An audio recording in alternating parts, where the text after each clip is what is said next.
नवनिर्वाचित प्रतिनिधि सभाको यो गरिमामय अधिवेशनमा म सार्वभौम संसदका सबै माननीय सदस्यहरूलाई हार्दिक अभिवादन र सफल कार्यकालको पुनः शुभकामना व्यक्त गर्दछु।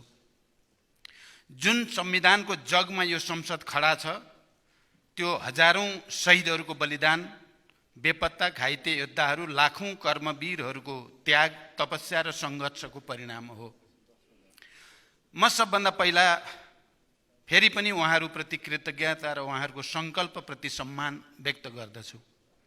हामी उहाँहरूको बलिदानले बाँधिएका छौँ र उहाँहरूको सङ्कल्पले हामीलाई डगमगुन र विचलित हुन दिने छैन। नयाँ प्रतिनिधि सभाको गठनसँगै नेपालको संविधानको धारा 76 को उपधारा 2 बमोजिम मेरो नेतृत्वमा विभिन्न राजनीतिक दलको सहभागितामा सरकार गठन भएको छ। यो विश्वासका लागि दलहरूलाई धन्यवाद दिँदै म आज यो सार्वभौम संसदमा सामाजिक न्याय, सुशासन र समृद्धिको सङ्कल्पसहित प्रधानमन्त्रीमा विश्वासको मत माग्नका लागि उपस्थित भएको छु। सभामुख महोदय, प्रधानमन्त्रीका रूपमा म निषेध, अपमान र प्रतिशोध होइन, सहमति, सहकार्य र आपसी विश्वासको राजनीतिलाई अगाडि बढाउन प्रतिबद्ध छु। यो देशमा जति पनि सार्थक परिवर्तन भएका छन्, वामपन्थी र लोकतान्त्रिक शक्ति मिलेर भएका छन्। 104 वर्ष लामो राणा शासन होस् वा 30 वर्ष लामो पञ्चायती निरङ्कुशता, वाम लोकतान्त्रिक सहकार्यबाट नै समाप्त भएको हो। 12 बुँदे समझदारी, विस्तृत शान्ति सम्झौता, संविधान सभा र सङ्घीय लोकतान्त्रिक गणतन्त्र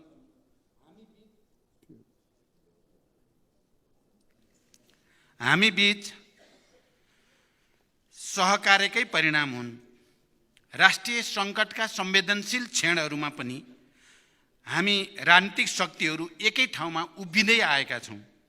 हामी मिल्दा देश अगाडि गएको छ, नमिल्दा देश सङ्कटतिर गएको छ।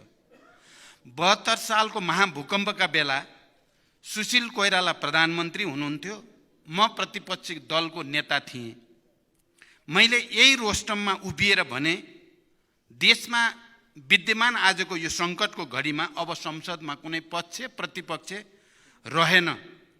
प्रतिपक्षको नेता हुँदा हुँदै पनि म उद्धार र पुनर्निर्माणमा मात्र होइन, संविधान निर्माणमा पनि राष्ट्रिय सहमति जुटाउन अग्रसर भएँ। मलाई गर्व छ, त्यसले राष्ट्रलाई सुखद परिणाम पनि दियो। देश अहिले पनि कुनै न कुनै रूपमा सङ्कटमै छ। साना सङ्कटहरूको समयमै समाधान नखोजे तिनले ठुलो सङ्कट जन्माउँछन्। आर्थिक सूचकाङ्कहरू सकारात्मक छैनन्। प्रधानमन्त्रीका रूपमा मेरो एउटा जिम्मेवारी हुनेछ, तर आजसम्म निरपेक्ष गरिमामा रहेका झन्डै 50 लाख नेपालीलाई त्यहाँबाट निकाल्न पनि हामी राजनीतिक शक्तिहरू बीच सहकार्य हुनै पर्दछ। लाखौं युवालाई विदेशबाट फर्काएर स्वदेशमै आत्मसम्मानको जीवन दिन पनि हामी बीच अर्थपूर्ण सहकार्य आवश्यक छ। अब पहुँच होइन, विधिको शासन सुरु गर्नुपर्दछ। देशको कायापलट गर्ने हो भने लगभग 60 खरब विकास खर्च जुटाउनु छ। त्यसका लागि पनि हामी बीच विश्वासपूर्ण सहकार्य अनिवार्य छ। राष्ट्रियता, राष्ट्रिय सुरक्षा, परराष्ट्र सम्बन्ध, प्रमुख आर्थिक विषय एवं रणनीतिक पूर्वाधार लगायतका राष्ट्रका आधारभूत विषयहरूमा म राष्ट्रिय सहमतिको विकल्प देख्दिनँ। विस्तृत शान्ति सम्झौताको एउटा हस्ताक्षरकर्ता गिरिजाप्रसाद कोइराला आज हामी बीच हुनुहुन्न, तर शान्ति प्रक्रियाका केही काम अझै पनि बाँकी छन्। ती कामलाई तार्किक निष्कर्षमा पुर्याउन पनि मैले सहमति अनिवार्य देखेको छु। इतिहासका सबै उतार चढावहरूको स्मरण गर्दै देशमा सुशासन, समृद्धि र तीव्र आर्थिक क्रान्तिका लागि यसपटक सिङ्गो देश एक ठाउँमा उभिन र पुरै विश्वलाई नेपालको रूपान्तरणको सन्देश दिन म विशेष अपिल गर्न चाहन्छु। सभामुख महोदय, म यसपटक ठुलो आत्मस्वीकारोक्ति र आत्मसमीक्षा सहित यो रोस्टममा उभिएको छु। म यसअघि 9 महिना 2 पटक प्रधानमन्त्री भएँ। आज यो स्वीकार गर्न मलाई कुनै सङ्कोच छैन। पहिलो पटक प्रधानमन्त्री हुँदा मसँग न अनुभव थियो न टिम। विभाजित मनोदशा र पार्टीभित्रकै सङ्घर्षमा म बढी रुमल्लिएँ। सिक्दै भित्र र बाहिरका घेराबन्दीसँग जुझ्दै एउटा अप्रिय अवस्थामा मैले प्रधानमन्त्रीबाट राजीनामा दिन पर्ने अवस्था आयो।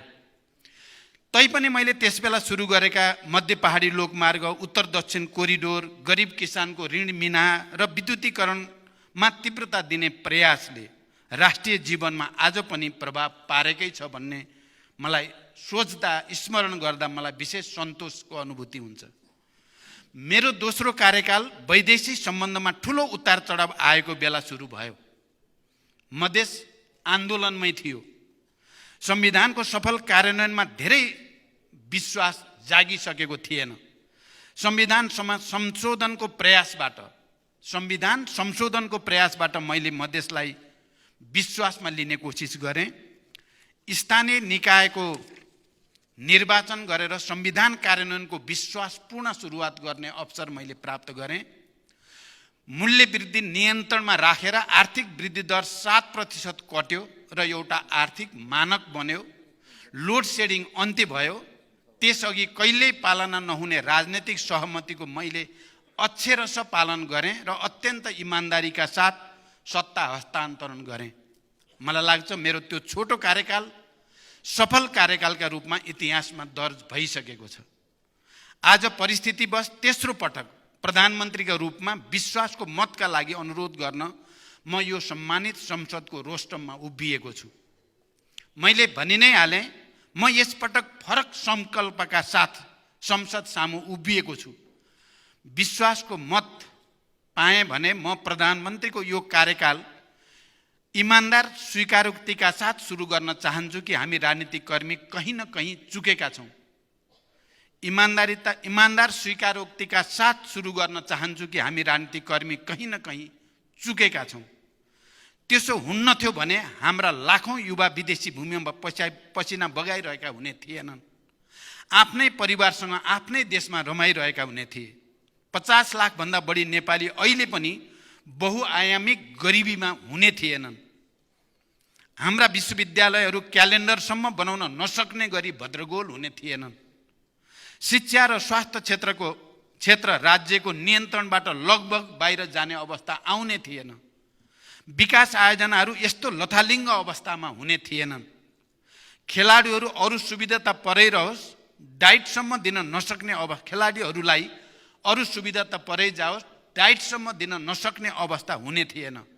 जनताको हामीप्रति एक ढङ्गको असन्तोष छ भन्ने तथ्य लुकाएर होइन, जनताको हामीप्रति एक ढङ्गको असन्तोष छ भन्ने तथ्य लुकाएर होइन, त्यसलाई स्वीकार गरेर त्यो अवस्था बदल्ने गरी कार्यकाल सुरु गर्न म यो संसदको विश्वास चाहन्छु। सभामुख महोदय, सरकारलाई समर्थन गरेका दलहरूबीच न्यूनतम साझा कार्यक्रममा एउटा सहमति बनिसकेको छ र त्यो सरकार सञ्चालनको एउटा आधार बन्दैछ। सबै विवरण बुझिलो होला, त्यसैले संक्षेपमा मेरा केही प्राथमिकता संसदमा राख्ने अनुमति चाहन्छु। सबै नागरिकलाई 6 महिनाभित्रै नागरिकताको सुनिश्चितता, 1 वर्षभित्रै राष्ट्रिय परिचय पत्र वितरण अनि सुशासन, प्रभावकारी सेवा प्रवाह र समृद्धिका लागि नीतिगत र संरचनागत सुधार सरकारको अठोट हो। न्यायपालिकाको शुद्धिकरण र सुधार अनि भ्रष्टाचार नियन्त्रण मेरो प्रतिबद्धता छ। नागरिक प्रशासन र सुरक्षा निकायलाई सक्षम, व्यावसायिक र जनताप्रति उत्तरदायी बनाउन विज्ञ सम्मिलित उच्चस्तरीय कार्यदल गठन अनि सेवा प्रवाहको गुणस्तर र प्रभावकारिता बढाउन संसदको पहिलो अधिवेशनबाटै कम्तीमा 1 दर्जन नयाँ ऐन तर्जुमा या विद्यमान ऐनमा समानुकूल परिमार्जनको सङ्कल्प पनि म यहाँ दोहोऱ्याउन चाहन्छु। भ्रष्टाचार विरुद्ध शून्य सहनशीलता, सरल र सहज सार्वजनिक सेवाको प्रत्याभूति, सरकारी सेवामा टाइम कार्ड र अनलाइन प्रणाली पनि सरकारका प्राथमिकता हुनेछन्। यो सम्मानित संसदलाई मैले प्रष्टै भन्नुपर्दछ, हामी आर्थिक अनुकूलतामा छैनौँ। यो वर्ष विश्व अर्थतन्त्रको 1/3 हिस्सा मन्दीको मारमा पर्ने प्रक्षेपण गरिएको छ। अमेरिका, युरोप र चीनकै अर्थव्यवस्थाको गति घटेको छ।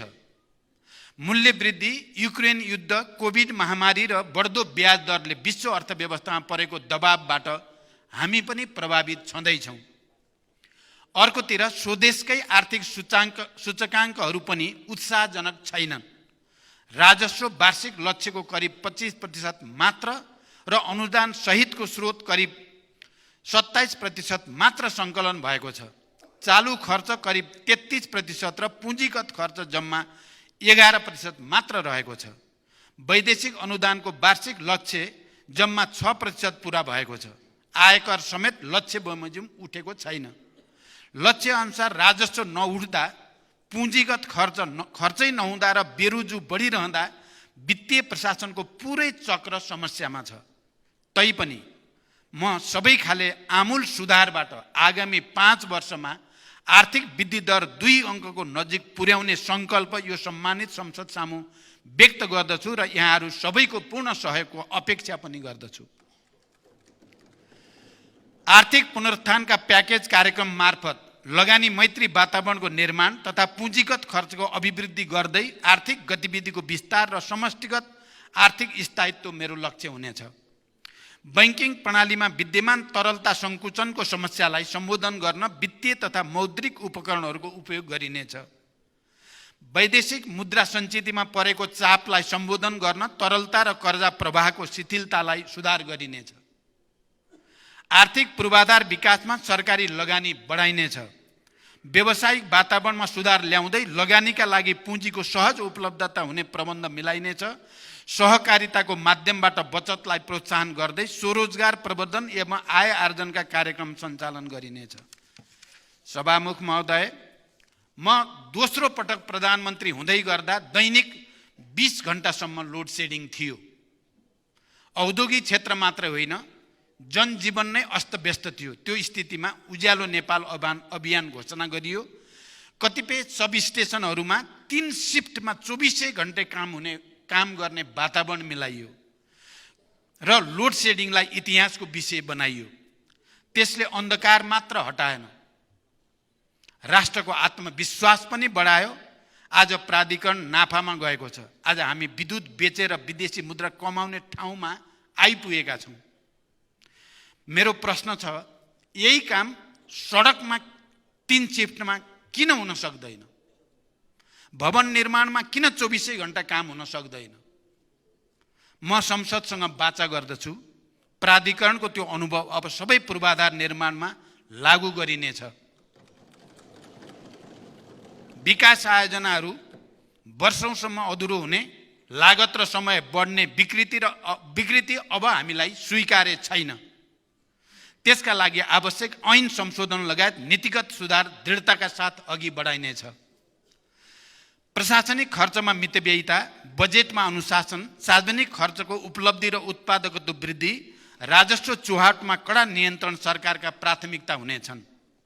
सहभागिता र परिपालना बढाउन प्रवर्धनात्मक कार्यक्रमका साथसाथै नियमनमा समेत जोड दिइनेछ। सार्वजनिक ऋणको छनौटपूर्ण उपयोग गर्दै दिगोपना कायम गरिनेछ। सार्वजनिक संस्थानको व्यवस्थापन सुधारका साथै व्यवसाय विस्तारमा जोड दिइनेछ। नेपाललाई आकर्षक र प्रतिस्पर्धात्मक लगानी गन्तव्य बनाउने मेरो सङ्कल्प छ। औद्योगिक, वित्तीय र मौद्रिक नीतिको सामञ्जस्यपूर्ण कार्यान्वयनबाट अर्थतन्त्रलाई गतिशील तुल्याइनेछ।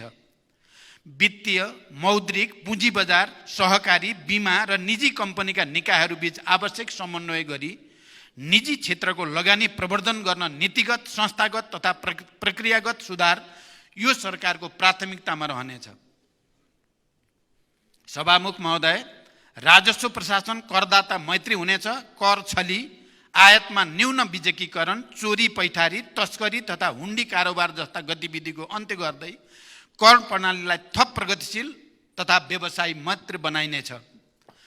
आर्थिक स्थायित्व कायम गर्न औद्योगिक नीति, सरकारी वित्त नीति, राजस्व नीति, मौद्रिक नीतिबीच तादात्म्य अनि सरकार, निजी क्षेत्र, सहकारी र सामुदायिक क्षेत्रको सहभागितामा द्रुत विकासको वातावरण निर्माण यो सरकारको सङ्कल्पमा छ।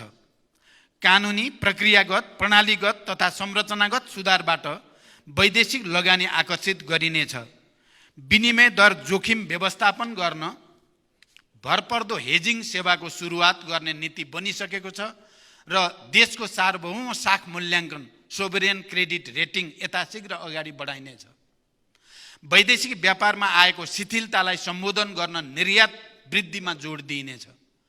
राष्ट्रिय पुँजीको विकास र आर्थिक आत्मनिर्भरताका लागि स्वदेशी उत्पादनमा जोड दिनु सरकारको प्राथमिकता हुनेछ।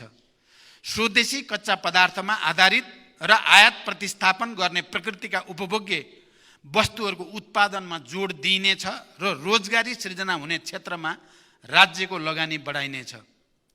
कृषि, प्राकृतिक स्रोत, ज्ञान र उच्च प्रविधिमा आधारित उद्योगको विकासबाट औद्योगिक उत्पादन बढाई निकासी वृद्धि गरिनेछ। पुँजीको अभावमा उद्यमशीलता निरुत्साहित हुन दिइने छैन। व्यावसायिक र लगानी मैत्री वातावरण निर्माणका लागि नीतिगत र संरचनागत सुधार अनि गैर आवासीय नेपालीहरूले नेपालमा सहज तरिकाले लगानी गर्ने वातावरण निर्माण सरकारको प्राथमिकता हुनेछ। उद्योग व्यवसाय दर्ताका लागि सुरुकै बिन्दुबाट सबै प्रकारका स्वीकृतिहरूको उपलब्धता सुनिश्चित गर्न टाइम कार्ड अनि स्वरोजगारी, स्टार्टअप र विभिन्न व्यवसायले सृजना गर्ने रोजगारी मापनका लागि जब मिटरको व्यवस्था गरिनेछ। सभामुख महोदय, हरेक वर्ष एउटै समाचार बन्छ मलको अभाव। म आज यो संसदमा दृढताका साथ प्रतिबद्धता जनाउन चाहन्छु। अबदेखि आपूर्तिको चक्र अनुसार चाहिएको समय प्राप्त हुने गरी मल खरिद गरिनेछ र सँगसँगै मल कारखाना स्थापनाको पनि तयारी अगाडि बढाइनेछ। सार्वजनिक शिक्षामा आमूल सुधार सरकारको सङ्कल्प हुनेछ। विश्वविद्यालयहरू अब क्यालेन्डर अनुसार सञ्चालन हुनेछन्। अहिलेको भद्रगोल सहन गरिने छैन। सबै पालिकामा आधारभूत अस्पताल र प्रदेशहरूमा विशिष्टीकृत अस्पताल र मेडिकल कलेजहरू बनाइनेछ। गुणस्तरीय स्यानिटरी प्याडका लागि आर्थिक प्रत्याभूति, गुणस्तरीय प्रसुति सेवाको सुनिश्चितता, चिकित्सकहरूको सङ्ख्यामा वृद्धि, चिकित्सक र नर्सलाई सरकारी सेवामा आकर्षित गर्न सेवा सुविधामा पुनरावलोकनका लागि सरकार प्रतिबद्ध छ। स्वास्थ्यकर्मी लगायत विशिष्टीकृत सेवाका श्रमिकहरूका सरोकारलाई सम्बोधन गर्न श्रम ऐनमा आवश्यक संशोधन गरिनेछ। सबै क्षेत्रको स्वास्थ्य सेवाको गुणस्तर सुनिश्चितताका लागि अधिकार सम्पन्न प्राधिकरण बनाइनेछ। खाद्य, आवास र स्वच्छ खानेपानीलाई जनताको मौलिक हकको रूपमा स्थापित गरिनेछ। आगामी 3 वर्षमा सतह तथा भूमिगत सिँचाइबाट तराई मधेसको थप 3 लाख हेक्टर जमिनमा सिँचाइ पुर्याइनेछ। सिँचाइको बिजुली महसुलमा थप छुट दिइनेछ। विद्युत उत्पादन विस्तार र निर्यात मार्फत आर्थिक वृद्धि दर बढाइनेछ र इन्धनमाथिको परनिर्भरता घटाइनेछ। ग्राहस्थ उपभोगका निम्ति वर्षायाममा मासिक 50 युनिट र हिउँदयाममा मासिक 30 युनिट विद्युत निःशुल्क उपलब्ध गराइनेछ। 5 वर्षमा विद्युत उत्पादन क्षमता 6500 मेगावाट र प्रति व्यक्ति विद्युत खपत 700 किलोवाट घण्टा पुर्याउने लक्ष्य सरकारले लिनेछ। विद्युत महसुलको समायोजन गर्दै 1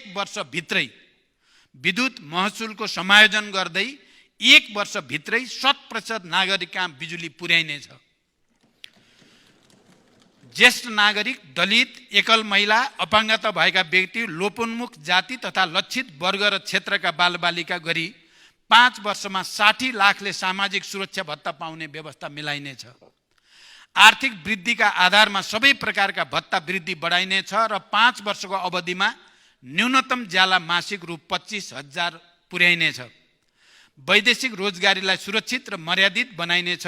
वैदेशिक रोजगारमा गएकाहरूको समस्या सुनवाई र समाधानका लागि हटलाइन सेवा सहितको सहयोग सेल गठन हुनेछ। प्रशासनिक अकर्मण्यता, आपसी समन्वय अभावका कारण सिर्जना हुने कृत्रिम अभाव, कालोबजारी, व्यावसायिक एकाधिकार लगायतका सुशासन विरोधी क्रियाकलाप नियन्त्रण गर्न, जनताको गुनासोलाई तत्काल सम्बोधन गर्न र नियमित संयुक्त अनुगमनका लागि सम्बन्धित निकायका प्रतिनिधि रहेको प्रधानमन्त्री निगरानी कार्यक्रम सञ्चालन गरिनेछ। लोक कल्याणकारी कार्यक्रमहरू सीमान्त जनतासम्म पुग्ने ग्यारेन्टी गरिनेछ। सभामुख महोदय, स्वेच्छा वा रहरले कोही गरिब र भूमिहीन हुँदैनन्। मान्छे गरिब हुन्छ अवसरमा पहुँच नभएर, आधारभूत सुविधा नपाएर। एउटै नेपाली पनि छतविहीन नहोस् मेरो इमान्दार प्रयास रहनेछ। हाम्रो ग्रामीण अर्थतन्त्र महिलाले धानेका छन्, तर राज्यले महिलालाई उचित प्रोत्साहन दिन सकेको छैन। रेमिट्यान्स पठाएर देश बचाइरहेको युवालाई न राज्यले सुरक्षा दिन सकेको छ, न उचित सम्मान नै दिन सकेको छ। म यो अवस्था बदल्न प्रतिबद्ध छु। भूमिको वैज्ञानिक व्यवस्थापन र आवास सम्बन्धी मौलिक हक कार्यान्वयनको सुनिश्चितता मेरो उद्देश्य हुनेछ। हरेक जिल्ला सदरमुकामलाई रणनीतिक सडक सञ्जालमा जोडिनेछ र हरेक पालिकालाई पक्की सडकबाट केन्द्रमा जोडिनेछ। निर्माणाधीन राष्ट्रिय राजमार्ग र रणनीतिक सडकहरू 5 वर्षभित्रै सम्पन्न गरिनेछन्। यातायात व्यवस्थापन प्राधिकरण गठन हुनेछ। सडक दुर्घटनाका कारण र समाधान खोज्न उच्च स्तरीय कार्यदल बनाइनेछ। सडक यातायात, रेल, जलमार्ग र हवाई सबै योजनालाई समेट्ने गरी एकीकृत राष्ट्रिय यातायात गुरु योजना तयार गरिनेछ। डाटा सर्भरमा आत्मनिर्भरता र साइबर सुरक्षाको सुनिश्चितता सहित 5G प्रविधि प्रयोगमा ल्याइनेछ। विद्यालय, अस्पताल, सरकारी कार्यालय, वित्तीय संस्था, शपिङ कम्प्लेक्स लगायत सार्वजनिक सेवा प्रवाह हुने सार्वजनिक स्थलहरूमा इन्टरनेट सुविधा निःशुल्क गरिनेछ। आधुनिक खेल पूर्वाधारमा जोड दिँदै खेलाडीहरूको वृत्ति विकासका कार्यक्रम ल्याइनेछ। पर्यटन पुनरुत्थानका लागि विशेष प्याकेज घोषणा गरिनेछ। जलवायु परिवर्तनको मुद्दालाई अन्तर्राष्ट्रियकरण गरिनेछ। महिला सहभागिता, सशक्तिकरण र समावेशिता सरकारको प्रमुख लक्ष्य हुनेछ। शान्ति प्रक्रिया र सङ्क्रमणकालीन न्याय सम्बन्धी बाँकी काम अविलम्ब सम्पन्न गरिनेछ। शहीद र बेपत्ता परिवारलाई उचित सम्मान र परिपूर्णको व्यवस्था हुनेछ। द्वन्द्वकालका घाइतेहरूलाई उपचार, रोजगारी, स्वरोजगारका अवसरसँग जोडिनेछ। द्वन्द्व पीडित परिवारलाई क्षतिपूर्ति र पुनर्स्थापनाका कार्यक्रम ल्याइनेछ।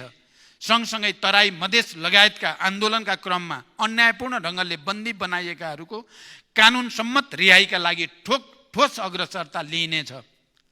सङ्घीयता कार्यान्वयन र जनताको हितमा राज्य संयन्त्रको परिचालन हुनेछ। राष्ट्रिय हितको रक्षा गर्दै स्वतन्त्र परराष्ट्र नीतिको अवलम्बन हाम्रो प्रतिबद्धता हुनेछ। त्यसलाई मैले प्रो नेपाल नीति भन्ने गरेको छु। दुवै छिमेकी र सबै मित्र राष्ट्रहरूसँग सन्तुलित, विश्वसनीय र मैत्रीपूर्ण सम्बन्धमा मेरो जोड हुनेछ। सीमाको प्रभावकारी व्यवस्थापन र सीमा समस्याको समाधान हाम्रो प्राथमिकता हुनेछ। सभामुख महोदय, यस बीचमा मैले सचिवहरूको बैठक राखेर सोधेँ, राहदानी लिन बिहान 2 बजेदेखि लाइनमा बस्न परेपछि नागरिकले कसरी राज्यमाथि भरोसा गर्दछन्? अहिलेकै गतिमा राष्ट्रिय परिचय पत्रको काम हुने हो भने कति दशकमा 3 करोड नेपालीको हातमा परिचय पत्र पुग्छ? सवारी चालक अनुमति पत्र लिन पनि वर्षौं कुर्नुपर्ने कारण के हो? सरकारी अस्पताल र सामुदायिक विद्यालयको स्तर किन खस्कियो? प्रविधिको यति धेरै विकास भइसक्दा पनि सरकारी अस्पतालमा नाम दर्ता गर्न समेत घण्टौं किन कुर्नु पर्दछ? सरकारी अस्पतालमा सामान्य शल्यक्रिया गराउन पनि 3-4 महिना किन कुर्नुपर्ने गरेको हो? अस्पतालका प्रयोगशाला र परीक्षण उपकरण किन महिनौसम्म बन्दैनन्? अनुदानका सामग्री स्टोरमा किन थन्किने गरेका छन्? मैले सचिवज्यूहरूलाई भनिसकेको छु। सेवा प्रवाहलाई सहज र विकासको गतिलाई तीव्र बनाउन नीतिगत समस्या समाधानको जिम्मा म लिन्छु, तर नतिजामुखी कार्य सम्पादनको जिम्मा तपाईहरुले लिनुपर्दछ। सरकारहरू फेरिरहने तर जनताको जीवनस्तर नफेरिने निराशाजनक चित्र अब बदल्नु छ। त्यसका लागि सरकार मालिक होइन, सुनिने, देखिने, जनताले अनुभूत गर्ने सेवक बन्नु छ। प्रदेश र स्थानीय तहमा तत्काल कर्मचारीको व्यवस्था हुनेछ। संघीय निजामती ऐन अविलम्ब यसै अधिवेशनमा पेश गर्ने गरी तयारी गर्न मैले निर्देशन दिइसकेको छु। सार्वजनिक सेवा प्रवाहमा ढिलासुस्ती र शास्तिको अन्त्य गर्दै सार्वजनिक सेवा प्रवाहलाई चुस्त, नागरिक मैत्री बनाउन, सामाजिक न्याय सुनिश्चित गर्न तथा राज्यको सबै तह र संरचनामा सदाचार र जवाबदेहिता कायम गर्न सरकार प्रतिबद्ध हुनेछ।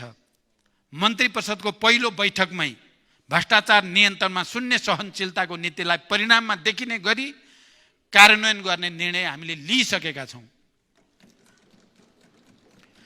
रणनीतिक महत्त्वका विकास आयोजनाहरूको कार्यान्वयन गर्न जग्गा प्राप्ति, वातावरणीय प्रभाव मूल्याङ्कन तथा ठेक्का व्यवस्थापनमा हुने ढिलाइ कम गरी निर्णय प्रक्रियामा शीघ्रता ल्याउन छुट्टै कानुनी व्यवस्था गरिनेछ। युटिलिटी कोरिडोर सम्बन्धी कानुनी व्यवस्था गरी पूर्वाधारमा साझेदारी गर्ने व्यवस्था मिलाइनेछ। पुँजीगत खर्च बढाउन आयोजना व्यवस्थापनलाई नतिजामुखी बनाउनुको साथै अन्तर्निकाय समन्वय प्रभावकारी गराइनेछ। विकास आयोजनाको अनुगमनलाई नतिजामा आधारित बनाइनेछ। राष्ट्रिय महत्त्वका आयोजनाहरूको प्रधानमन्त्री तथा मन्त्री परिषदको कार्यालयमा रहेको एक्सन रुमको उपयोग समेत गर्दै म आफैले पनि नियमित अनुगमन गर्नेछु। सभामुख महोदय, कानुनका छिद्र देखाउने, काममा ढिलासुस्ती गर्ने, अनावश्यक झन्झट दिने काम यो सरकारलाई स्वीकार्य छैन। सार्वजनिक सेवा प्रवाहलाई सरल, सहज तथा प्रविधि मैत्री बनाई जनतालाई चुस्त र नागरिक मैत्री सरकारको अनुभूति दिलाउन राष्ट्र सेवकलाई जिम्मेवार र उत्तरदायी बनाइनेछ। राहदानी, राष्ट्रिय परिचय पत्र, सवारी चालक अनुमति पत्र वितरणमा हाल देखिएको समस्यालाई तत्काल समाधान गरिनेछ। एकै प्रकृतिको विवरण फरक फरक निकायबाट सङ्कलन गर्नुको सट्टा डाटा साझेदारी र अन्तर आबद्धताको भरपर्दो प्रणाली निर्माण गरी सेवा प्रवाहलाई छिटो छरितो र मितव्ययी र झन्झट मुक्त गरिनेछ। विपन्न नागरिक उपचार सुविधा तथा स्वास्थ्य बिमा सेवालाई सर्वसुलभ र नियमित बनाइनेछ। स्वास्थ्य बिमाको दायरा विस्तार गरिनेछ। सरकारी एवं सार्वजनिक जग्गाको संरक्षण गर्न एकीकृत विद्युतीय अभिलेख तयार गरिनेछ।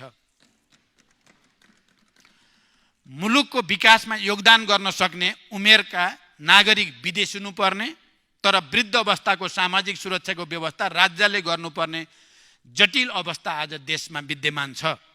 यो परिस्थितिबाट बाहिर निस्कन स्वदेशमै रोजगारीका अवसर सृजना गर्न निजी क्षेत्र समेतको सहभागितामा ठोस कार्यक्रम सञ्चालन गरिनेछ। निजी क्षेत्रको विकासका लागि आवश्यक नीतिगत र कानुनी सुधार, आर्थिक पूर्वाधार विकासमा सरकारी लगानीको वृद्धि, व्यावसायिक वातावरणमा सुधार, सहकारिताको माध्यमबाट बचतलाई प्रोत्साहन अनि स्वरोजगार प्रवर्धन सरकारका उद्देश्य हुनेछन्। सार्वजनिक संस्थानको व्यवस्थापन सुधारका साथै व्यवसाय विस्तारमा जोड दिइनेछ। पर्यटकीय पूर्वाधारको निर्माण र सेवाको गुणस्तरमा सुधार सरकारको मुख्य जोड हुनेछ। गौतम बुद्ध र पोखरा अन्तर्राष्ट्रिय विमानस्थलको पूर्ण क्षमतामा सञ्चालन र स्रोतको सुनिश्चितता सहित निजगढमा अन्तर्राष्ट्रिय विमानस्थलको निर्माण प्राथमिकतामा हुनेछ। मलाई थाहा छ मिडिया उद्योग सङ्कटमा छ। म विश्वास दिलाउन चाहन्छु यो सङ्कटमा सरकारले मिडिया उद्योगलाई एक्लै छाड्ने छैन। सञ्चारकर्मीहरूको हक र हित पनि सरकारको उच्च प्राथमिकतामा हुनेछ। पछिल्ला दिनमा शेयर बजारमा आएको सकारात्मक परिवर्तनलाई मैले नयाँ सरकारप्रति जनताको भरोसाको सङ्केतको रूपमा हेरेको छु। तीव्र आर्थिक विकास र न्यून मुद्रास्फीति सरकारको लक्ष्य हुनेछ। लाइन मुक्त देश हाम्रो सङ्कल्प हो। म विश्वास दिलाउन चाहन्छु देशका हरेक नागरिकलाई लागोस्। सरकार मेरो अभिभावक हो। सरकार मेरो पक्षमा छ। सरकार मेरो लागि केही गरिरहेको छ। यो जनतालाई लाग्नै पर्दछ। त्यसरी नै काम गर्ने प्रतिबद्धता पनि म व्यक्त गर्न चाहन्छु। राष्ट्र सेवालाई राजनीतिक हस्तक्षेपबाट मुक्त राखी व्यावसायिक, प्रतिस्पर्धी र दक्ष बनाइनेछ। तीनवटै तहका सरकारको मौजुदा कर्मचारीको दरबन्दीको पुनरावलोकन गरी सेवा प्रवाह गर्ने निकायमा पर्याप्त जनशक्तिको व्यवस्था गरिनेछ। विकास आयोजनामा विनियोजन गरेको रकम खर्च गर्न सक्ने परियोजनाहरूमा सारिनेछ। जिम्मेवारी लिने तर लक्ष्य अनुसार राजस्व असुली र विकासका काम गर्न नसक्ने पदाधिकारीलाई कार्य सम्पादन मूल्याङ्कनसँग जोडिनेछ। सरकारी पदाधिकारीहरूले परराष्ट्र मन्त्रालयको जानकारी बिनै विदेशी कूटनीतिज्ञहरूलाई भेट्ने काम अब हुन दिइने छैन।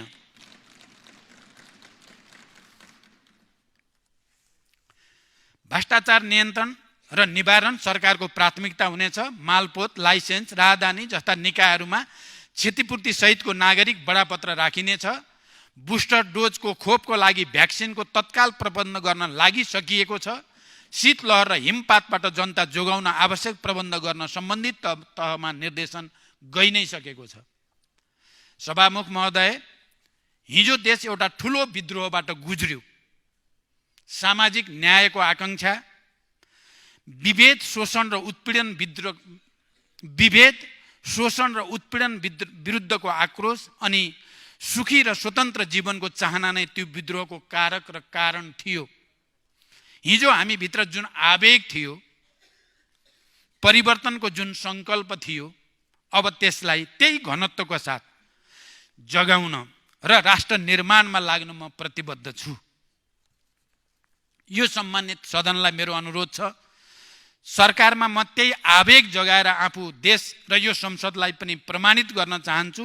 सम्भव छैन, सकिँदैन, केही हुँदैन भन्ने निराशा र नकारात्मक भावलाई अब यो सरकारमा कुनै ठाउँ हुने छैन। म यो संसदसँग विश्वासको मत पनि नितान्त सकारात्मक र रचनात्मक हस्तक्षेपका लागि माग गरिरहेको छु। हामी सबै दल मिलेर व्यवस्था बदल्यौं। अब हामी सबैको सहकार्यमा जनताको अवस्था बदल्न पनि म संसदबाट एउटा मौका चाहन्छु। मलाई कुनै दुविधा छैन, एउटा कप्तान केवल एउटा टिमका रूपमा सफल हुन्छ। मैले लिएका लक्ष्य सरकारका घटक मात्र होइन, सिङ्गो संसदलाई साथसाथै लैजान सके मात्र पूरा हुनेछन्।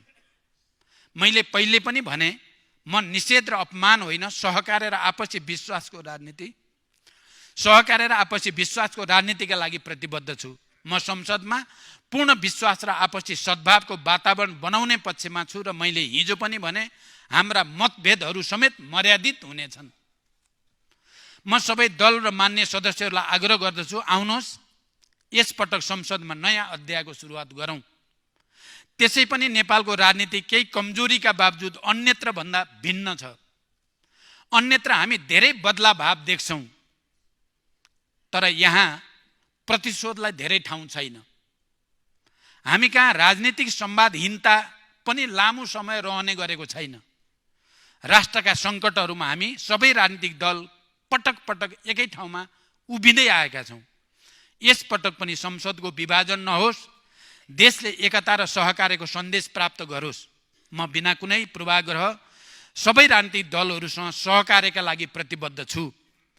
सिङ्गो सदनको साझा प्रधानमन्त्रीका रूपमा मलाई राष्ट्र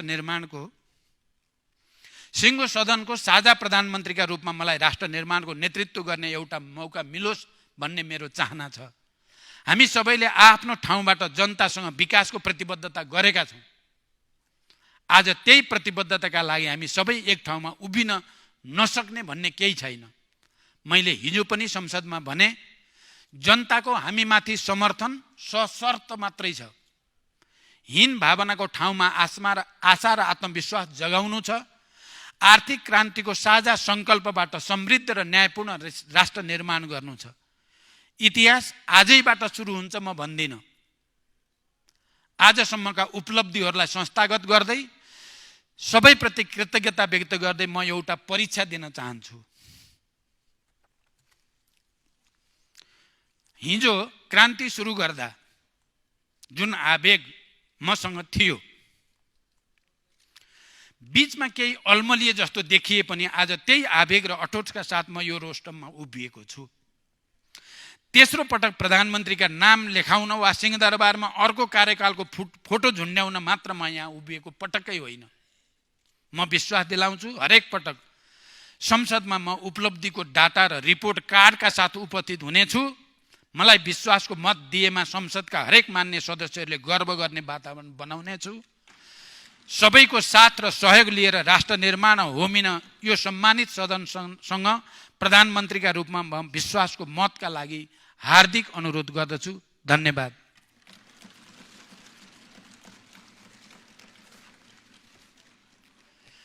अन्त्यमा सम्मान्य सभामुख महोदयको अनुमतिले नेपालको संविधानको धारा 76 को उपधारा 4 बमोजिम प्रतिनिधि सभाबाट विश्वासको मत प्राप्त गर्न प्रतिनिधि सभा नियमावली 2075 को नियम 152 को उपनिवेश 4 बमोजिम प्रस्ताव प्रस्तुत गर्दछु।